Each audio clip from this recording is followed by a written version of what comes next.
Bon, bonjour la famille. Partagez, c'est un petit live de 5 minutes. Je l'ai fait passer. Il y a quelques jours dans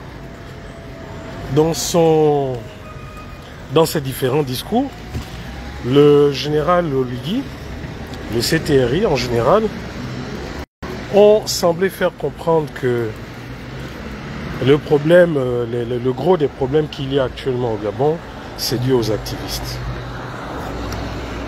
Nous avons rappelé au général président que le rôle d'un lanceur d'alerte, d'un membre de la société civile, le rôle d'un activiste n'est pas de s'en prendre à sa personne à lui ou à la personne propre des dirigeants qui ont décidé de prendre le Gabon, mais plutôt de leur rappeler les règles de bonne gestion, les règles et les respects des droits de l'homme. Nous ne faisons que sonner la sonnette d'alarme, attirer l'attention sur les dérives qui ont cours. Plutôt que de se dire, de s'arrêter et de se dire où est-ce qu'ils font mal, nous assistons depuis un moment à une répression qui ne dit pas son mot. Une répression de plus en plus grandissante. Au point où, même lorsqu'il s'adresse désormais aux populations du pays, à travers sa tournée présidentielle, la cible préférée du général Oligui et de tous les autres, ce sont les activistes. Mais il oublie de dire aux populations que les activistes ne gèrent pas le pouvoir. Les activistes, les lanceurs d'alerte, les membres de la société civile libre, aujourd'hui, font ce qu'ils ont toujours fait, c'est-à-dire révéler à la surface des choses cachées, des choses que les dirigeants cachent, révéler à la surface ce qui fait en sorte que notre nation ne fonctionne pas correctement. Plutôt que de l'accepter, non, nous sommes dans la répression, nous sommes dans des insultes, on envoie maintenant des activistes nous insulter, on les envoie dans nos pages pour déposer des commentaires infamants. Voilà, il y a toutes sortes de dérives. Toutes sortes de dérives maintenant. De leur côté. Mais là, cette violence verbale et autres est normale selon eux. Bon. Mais maintenant que la plupart des entreprises entrent en grève, maintenant que la plupart des syndicats déposent leur préavis de grève, que le CTRI vienne à nouveau faire un discours en disant que ce sont les activistes qui demandent à ses compatriotes d'entrer en grève. Parce que si tout va bien, le pays avance à la vitesse grand V, voilà, les gens sont payés, tout le tralala là, que vous nous sortez dans votre propagande. C'est quand même curieux de dire qu'en fait tout va bien, c'est nous qui boycottons, mais que de l'autre côté, on voit que les professionnels, les personnes touchées directement au Gabon, sortent de plus en plus pour exprimer leur mécontentement. Et maintenant, ça va même au-delà du mécontentement, ça va maintenant au préavis de grève. Vous dites que tout va bien, que les comptes du Gabon ne sont pas au rouge, que voilà. Mais vous voilà aujourd'hui une partie du pays plongée dans le noir parce que vous êtes incapable de payer cette facture de cette entreprise anglaise, Webcore et autres. Je crois, d'après ce que j'ai entendu, c'est 15 milliards. Bon, mais expliquez-moi. Expliquez-moi. Si vous pouvez vous permettre d'acheter 2 avions, semble-t-il, à 2,5 milliards, donc x2, à 5 milliards, si vous pouvez vous permettre à chacun de vos déplacements à dire voilà, je donne 7 milliards par-ci, 7 milliards par-là, ce ne sont pas les factures d'une entreprise qui travaille à crédit, parce qu'apparemment pour leur devoir 7 milliards, c'est qu'elle travaille à crédit. Ce ne sont pas 15 milliards qui vous manquent pour payer ses fournisseurs. Donc voilà la vérité. La vérité est que, comme l'ancien régime, on fait du saupoudrage. Comme l'ancien régime, on envoie toute la machine à propagande, les chaînes de télé à qui? On envoie des gens qui viennent ameuter, qui viennent faire le plein des badauds. On remplit les gens dans des bus on nous montre une foule en avant, et on nous dit voilà, le peuple est derrière nous, ce que nous faisons, c'est le peuple qui le voulons. Rappelons-nous les images de 2023, avec un Ali Bongo grabataire, un Ali Bongo qui avait du mal à se déplacer ou à s'exprimer. Mais je me rappelle encore de ces images en 2023 où on nous montrait un stade d'Angondje plein à craquer, on nous montrait des déplacements des gens plein à craquer, mais ils sont où ces gens? Toutes ces personnes-là qui le supportaient sont où?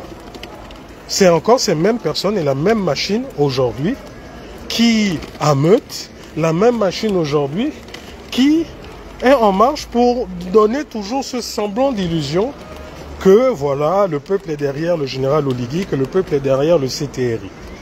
Donc, j'avais dit que je faisais un petit live, effectivement, parce que je prépare, je reviendrai après dans un autre live plus long, où nous allons décortiquer cette actualité, où nous allons décortiquer le budget de l'État, parce que ce que vous ne savez pas, c'est que aujourd'hui, le Gabon a le budget le plus élevé de son histoire, 4 000 milliards. Mais dans ces 4 000 milliards, ce que les gens de ce gouvernement ne vous ont pas dit, c'est qu'en réalité, nous n'avons que 2 500 milliards effectifs des recettes de l'État. Et encore, ce sont des hypothèses. Donc, les 1 500 milliards qu'il manque, ces 1 500 milliards, le gouvernement compte les financer. C'est ce qu'on appelle le financement du budget de l'État. Donc, il compte le financer grâce à qui? Grâce au FMI, grâce à la Banque mondiale, grâce aux emprunts sur les marchés et autres et autres. Donc, ne croyez pas en la propagande qu'on vous dit. Parce qu'il y a des éléments qui ne mentent pas. Il y a des éléments clairs. Malgré tous les beaux discours qu'on vous dit, demandez à leur ministre de l'économie.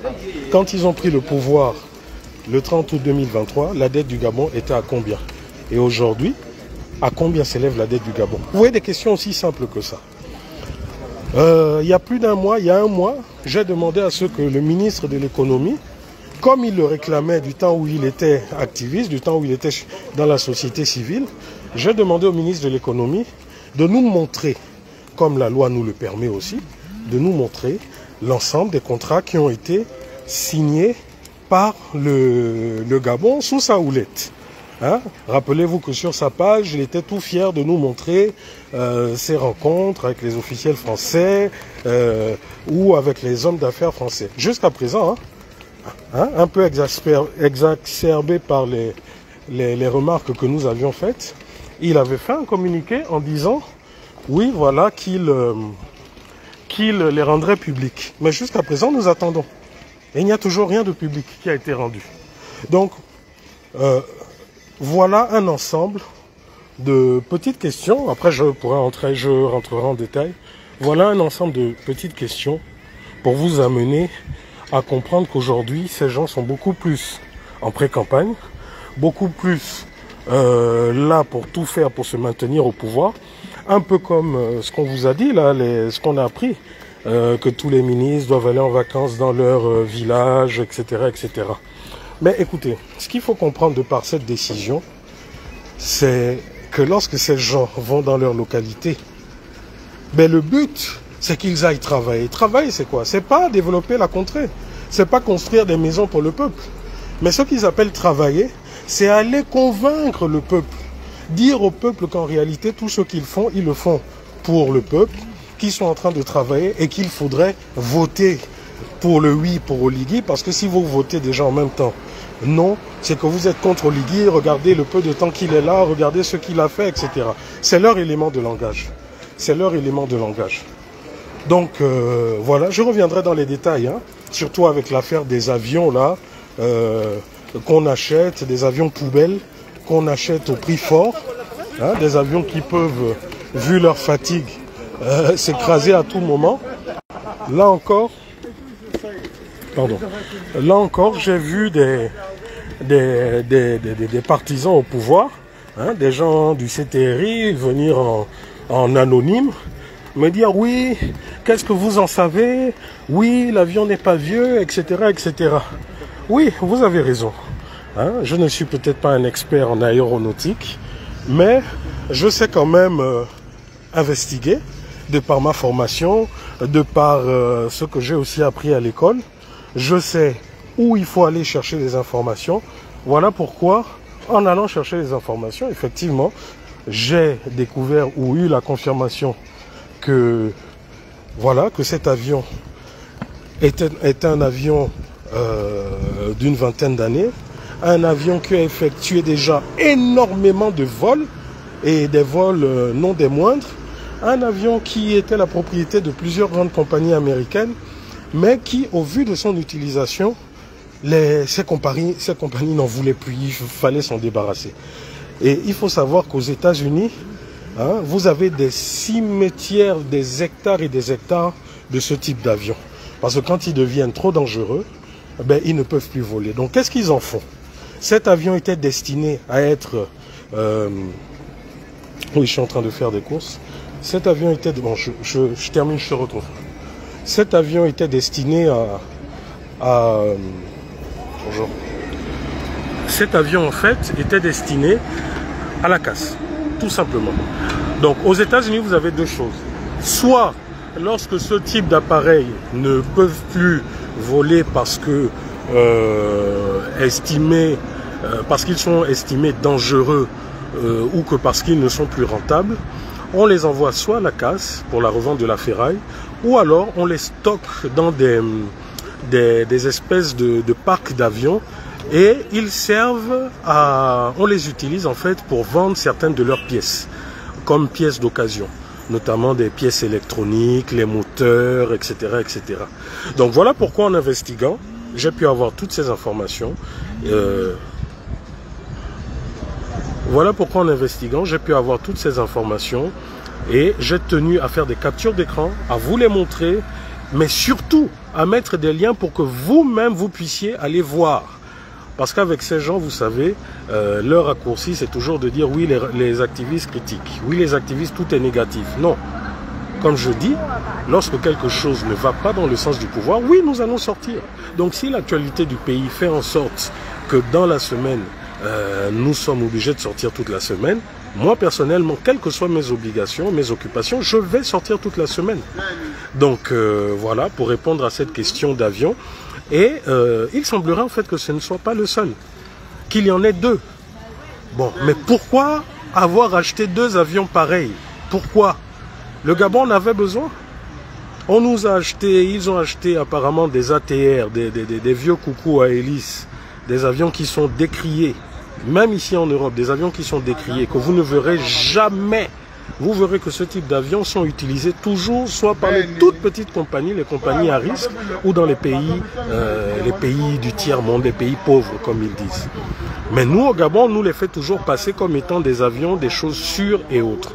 Donc, pour les civils, ils sont encore allés dans vraiment le bas de gamme en prenant des ATR.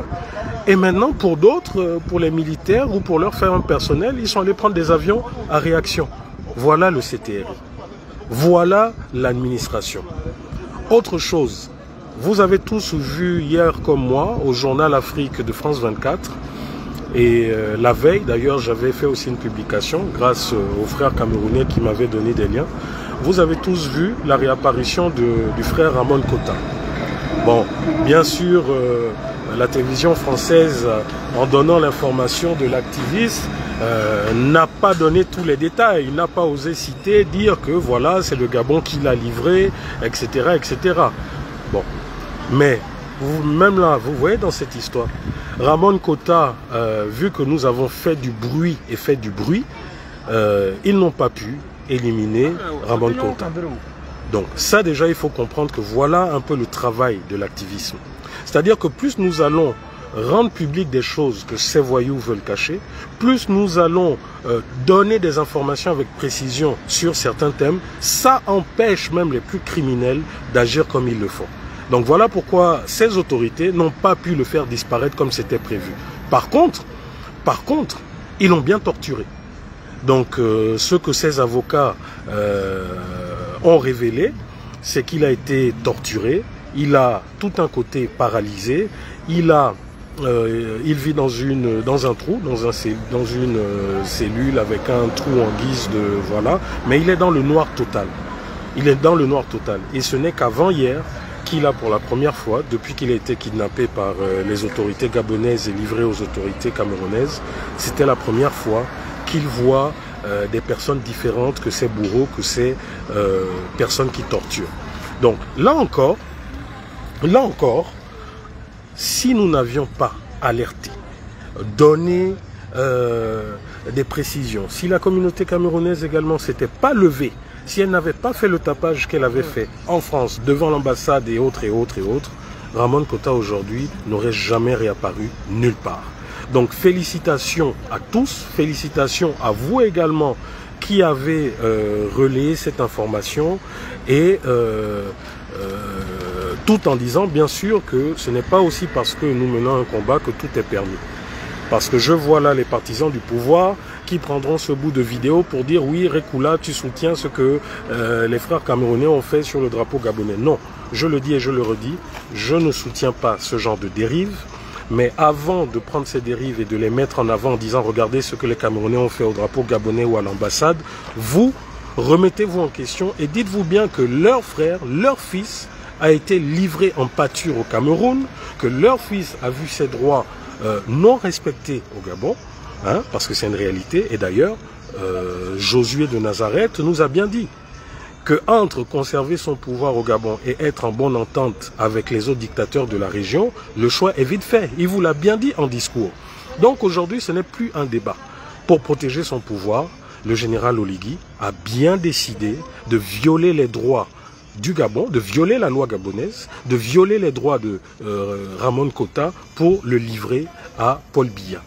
Voilà la vérité. Donc, il ne sert à rien de continuer à envoyer vos activistes du palais à 2 balles, crier sous tous les toits que nous ne sommes pas patriotes et autres. Ça n'a rien à voir. La preuve, aujourd'hui dans votre dispute familiale entre CTRI, vous êtes maintenant là aujourd'hui à dire voilà que la justice est manipulée. Hein, là je parle bien de l'affaire de Landry. Vous êtes là à dire maintenant que la justice est manipulée, que ceci, cela. Parce que c'est vous, c'est une dispute entre enfants, entre membres du CTRI. Maintenant, vous nous parlez de justice manipulée. Est-ce que c'est pas ce que nous disons depuis des mois? Est-ce que c'est pas ce que nous disons depuis des années? Est-ce que nous ne disons pas depuis que même sous le CTRI, les choses continuent? Est-ce que nous n'avons pas appelé le ministre de la Justice, qui longtemps a été un opposant, hein, et pas des moindres, à exister? Parce qu'aujourd'hui, il n'existe pas. Donc, aujourd'hui, vous demandez à de la solidarité dans vos disputes familiales et nous disons, nous refusons d'entrer dans vos manipulations. Nous refusons d'entrer dans vos manipulations parce que c'est de la manipulation pure. Tout comme j'ai vu, pour finir, mon frère honorable Geoffroy Fumboula, qui a fait une publication pour s'offusquer du fait que Landry avait été arrêté et amené à la maison d'arrêt. Donc il s'est offusqué en disant oui voilà machin, bon de toute façon je vais instiguer personnellement parce que les coupables, ceux qui l'ont fait doivent le rendre. Et puis bon, comme je me baladais sur les réseaux sociaux et notamment sur sa page, j'ai vu ça et puis j'ai demandé, j'ai dit mais honorable Fumboula, s'il vous plaît, comme vous avez décidé en tant que parlementaire, hein, d'investiguer sur ceux qui ont osé emmener Landry Amiens à la maison d'arrêt et autres, s'il y a eu, vu que ces droits ont été violés, profitez par la même occasion, à regarder, à investiguer également sur ceux qui ont violé les droits de Steve Akam. Ah là, fallait pas. Comme vous le savez, à ce moment, aujourd'hui, il y a des gens, il ne faut pas leur faire de remarques fondées, sinon vous vous faites copieusement insulter, traiter des grilles et autres. Donc on est même allé jusqu'à dire, ah oui, mais tu as du temps à perdre pour scruter toutes les publications. Et je réponds à ceux-là, oui, effectivement, à tous les gens du CTRI. Oui, effectivement, j'ai du temps à perdre à regarder vos commentaires, vos posts de propagande. J'ai du temps à perdre à dénoncer vos posts de propagande. J'ai du temps à perdre à mettre à nu vos pratiques. Ne vous en faites pas. Pour ça, j'ai du temps. Et je suis également parfaitement informé de cette cellule que ces jeunes, dont des jeunes qui se reconnaîtront, hein, ont mis en place pour pouvoir venir dans toutes nos pages et mettre des commentaires négatifs. Voilà. Hein? Je suis informé de tout. Hein? Roi béni, toute la bande, ne vous en faites pas, hein? Je suis informé de tout. Mais comme je vous ai dit, je suis quelqu'un, en général, j'aime parler avec des preuves. Donc, j'aime faire l'idiot, celui qui ne voit pas, celui qu'on pense qu'il est contrôlé. Donc, je vous laisse faire, je vous laisse bien discuter dans vos WhatsApp, dans tous vos trucs. Et le moment venu, je ferai une sortie spécialement pour vous avec tous les éléments de preuve. Voilà, parce que moi, c'est comme ça que je fonctionne. Je fonctionne avec la preuve. Allez, donc je reviendrai plus en détail bientôt dans un live concernant ces affaires, concernant les avions, concernant le budget de l'État. Je vais vous expliquer c'est quoi le budget de l'État, comment il est voté, c'est quoi les lois rectificatives. Comme ça, vous comprendrez.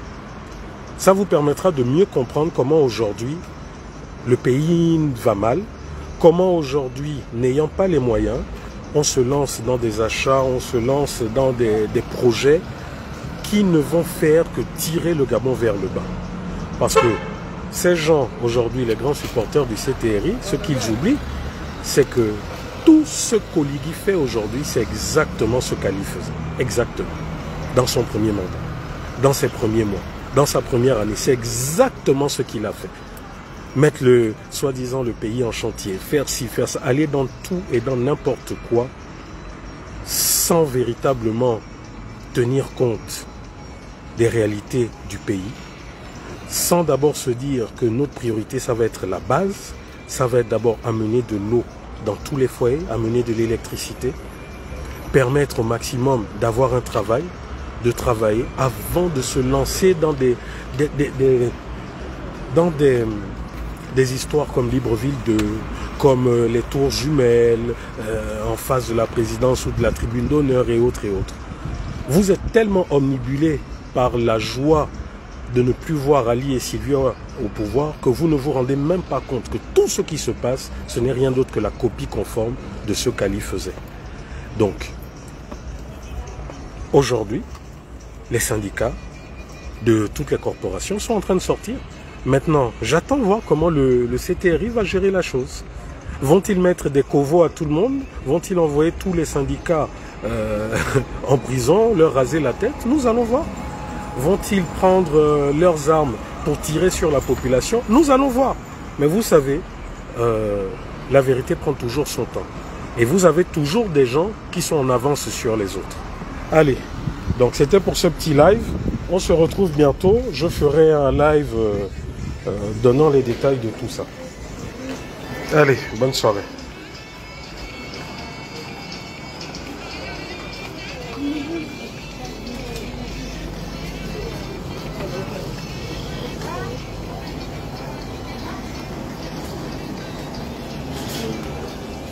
Bon, en même temps, j'aurais même pu continuer à... Comme là, je suis en train de faire des courses. J'aurais en même temps pu continuer à vous montrer combien de fois on se fait voler au Gabon. Mais bon, non. Je dis que je faisais un petit live, là, je suis fatigué. Allez, ciao, ciao.